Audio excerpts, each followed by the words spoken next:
Assalamualaikum warahmatullahi wabarakatuh. Halo teman-teman, hari ini aku akan membahas topik tentang peran filsafat ilmu dalam memperkuat ilmu pendidikan. Hubungan keduanya itu sebenarnya timbal balik ya, saling memperkuat. Jadi mari kita bedah. Yang pertama adalah eh, peran filsafat mengawasi ilmu pendidikan.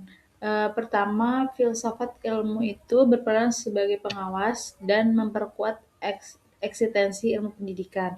Filsafat ilmu itu memastikan bahwa ilmu pendidikan itu benar-benar ilmiah, bukan sekedar opini atau kebiasaan. Jadi melalui tiga cara yaitu ontologi, epistemologi, dan aksiologi.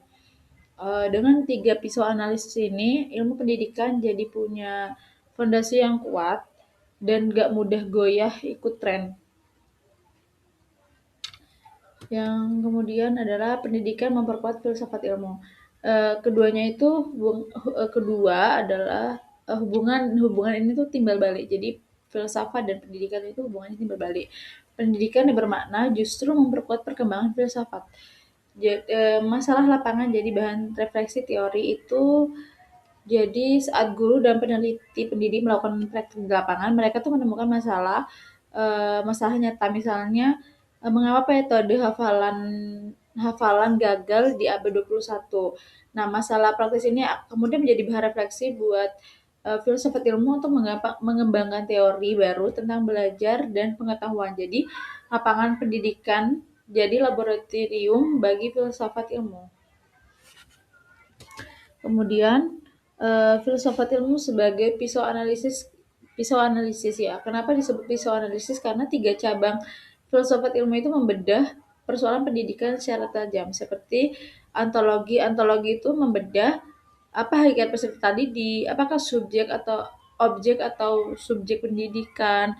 Kemudian epistemologi itu membedah apa? Membedah bagaimana proses belajar yang benar. Apakah melalui penemuan atau peniruan.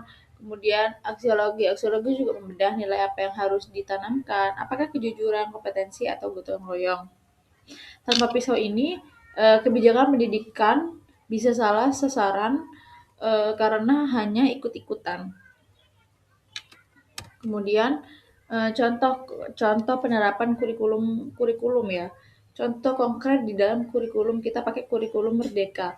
Itu contohnya dari ontologi, yaitu kurikulum ini melihat murid sebagai individu unik dengan minat berbeda, bukan mesin pencetak nilai. Kemudian dari epistemologi, itu proses belajar didorong lewat proyek dan eksplorasi, bukan ceramah atau satu arah. Kemudian dari aksiologi itu nilai yang ditonjolkan adalah profil pelajar Pancasila seperti gotong royong, kritis, dan kreatif. Jadi bukti filsafat ilmu langsung mempengaruhi kebijakan dan proses pembelajaran di kelas.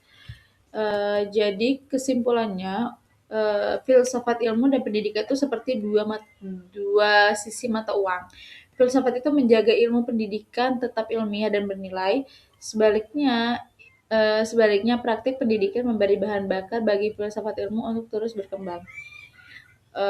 Jadi itu yang bisa saya sampaikan.